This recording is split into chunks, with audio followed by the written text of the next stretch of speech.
berjudul Luka di Tengah Perpisahan, di sebuah kota kecil, hiduplah seorang anak laki-laki berusia 8 tahun bernama Adit. Ia adalah anak yang ceria dan pintar. Namun, di balik senyum manisnya, Adit menyimpan banyak luka yang tak terlihat. Kedua orang tuanya, Pak Rudi dan Bu Mira, sering bertengkar. Rumah yang seharusnya menjadi tempat yang hangat dan nyaman bagi Adit, berubah menjadi arena pertempuran penuh teriakan dan caci maki. Awal dari perpisahan, sejak usia 5 tahun, Adit sudah sering mendengar suara keras dari kamar orang tuanya. "Kamu selalu menyalahkan aku," teriak Bu Mira. "Kamu tidak pernah peduli dengan keluarga ini," balas Pak Rudi. Adit hanya bisa duduk di sudut kamarnya, memeluk boneka beruang kecil pemberian ulang tahunnya yang ketiga. Ia tidak mengerti mengapa ayah dan ibunya tidak bisa berhenti bertengkar. Kadang-kadang, ia berpikir bahwa mungkin ia adalah penyebab mereka tidak bahagia.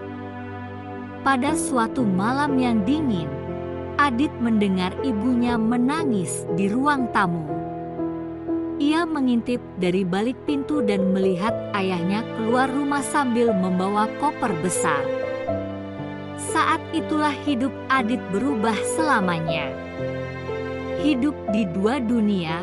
Setelah perceraian resmi, Adit tinggal bersama ibunya. Namun, keputusan pengadilan memberi hak kunjungan kepada ayahnya. Setiap akhir pekan, ia harus pergi ke rumah ayahnya. Awalnya, ia senang karena merasa tetap memiliki kedua orang tua. Namun, kenyataannya tidak seindah itu. Ketika bersama ibunya, Adit sering merasa kesepian. Bu Mira harus bekerja keras dari pagi hingga malam untuk memenuhi kebutuhan mereka. Adit sering pulang dari sekolah dan mendapati rumah kosong. Makan malamnya sering hanya mie instan atau makanan yang dipanaskan ulang di microwave. Di sisi lain, saat bersama ayahnya, Adit merasa seperti tamu. Pak Rudi sudah menikah lagi dengan seorang wanita bernama Tante Rina yang tidak terlalu menyukai Adit. "Kamu terlalu manja. Harusnya belajar lebih mandiri," kata Tante Rina setiap kali Adit meminta tolong. Pak Rudi, yang sibuk dengan pekerjaannya, jarang meluangkan waktu untuk Adit. Celah yang semakin dalam, Adit mulai merasa seperti bola yang dilempar-lemparkan. Setiap kali ia berada di rumah ibunya, ibunya sering mengeluh tentang ayahnya. "Ayahmu itu tidak pernah peduli dengan kita. Dia hanya mementingkan dirinya sendiri." Di rumah ayahnya, ia mendengar hal yang sama. "Ibumu itu keras kepala. Dia tidak pernah tahu bagaimana menjadi istri yang baik." Lama-kelamaan, Adit merasa lelah. Ia tidak ingin mendengar keluhan-keluhan itu lagi. Ia mulai menarik diri dari dunia sekitarnya. Di sekolah, ia sering melamun. Prestasinya yang dulu cemerlang mulai menurun. Guru-gurunya sering memanggil Bu Mira untuk membahas perubahan sikap Adit, tetapi Bu Mira hanya bisa menangis karena merasa tidak tahu harus berbuat apa. Teman baru di tengah kesepian. Suatu hari, saat Adit sedang duduk sendirian di taman sekolah, seorang anak perempuan bernama Nia mendekatinya. "Kamu kenapa? Kok kelihatan sedih?" itanya Nia. Adit awalnya tidak mau menjawab, tetapi Nia terus mengajaknya berbicara. Perlahan-lahan, Adit mulai bercerita tentang perceraian orang tuanya. Nia mendengarkan dengan penuh perhatian. Setelah Adit selesai, Nia berkata, aku juga anak dari orang tua yang bercerai. Tapi aku belajar bahwa mereka masih sayang sama aku, walaupun mereka tidak bersama lagi." Kata-kata Nia memberikan sedikit penghiburan bagi Adit. Sejak hari itu, mereka menjadi teman dekat. Nia sering mengajak Adit bermain atau belajar bersama. Di tengah kekacauan hidupnya, kehadiran Nia menjadi pelipur lara bagi Adit. Mencari pemahaman, suatu malam Adit memberanikan diri bertanya kepada ibunya, "Ibu, kenapa ayah dan ibu tidak bisa bersama lagi?"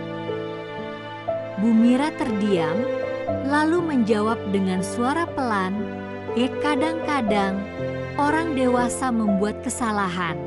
Nah, kami berdua mencoba, tapi tidak bisa saling membahagiakan lagi. Tapi itu tidak berarti kami tidak sayang padamu." Jawaban itu membuat Adit merasa sedikit lega. Ia mulai memahami bahwa perceraian orang tuanya bukanlah kesalahannya. Namun, ia tetap merindukan momen-momen ketika mereka dulu hidup bersama. Perlahan bangkit, dengan dukungan dari Nia dan gurunya yang peduli, Adit mulai perlahan bangkit. Ia mencoba menerima kenyataan bahwa orang tuanya tidak akan bersama lagi. Ia juga belajar untuk tidak menyalahkan dirinya sendiri atas perpisahan itu.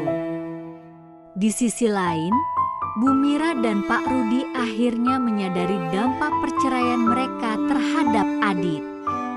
Mereka memutuskan untuk berhenti saling menyalahkan di depan Adit dan mulai bekerja sama untuk memastikan Adit merasa dicintai. Bu Mira meluangkan lebih banyak waktu untuk Adit meski ia harus bekerja keras. Sementara Pak Rudi mulai mengajak Adit bermain sepak bola setiap kali mereka bertemu. Meski kehidupan mereka tidak sempurna, Adit merasa lebih bahagia karena kedua orang tuanya mulai menunjukkan bahwa mereka masih peduli. Pelajaran dari kisah Adit, hidup Adit adalah cerita tentang luka dan pemulihan. Perceraian orang tua adalah pengalaman yang sulit bagi anak-anak, tetapi dengan dukungan, kasih sayang, dan usaha dari orang tua, luka itu perlahan bisa sembuh. Adit belajar bahwa meski keluarganya tidak lagi utuh, cinta dari kedua orang tuanya tetap ada. Dan di tengah perjalanan hidupnya, ia menemukan kekuatan untuk bangkit dari kesedihannya, menerima kenyataan, dan melangkah maju dengan harapan baru. Terima kasih sudah menonton video ini. Nantikan kisah selanjutnya.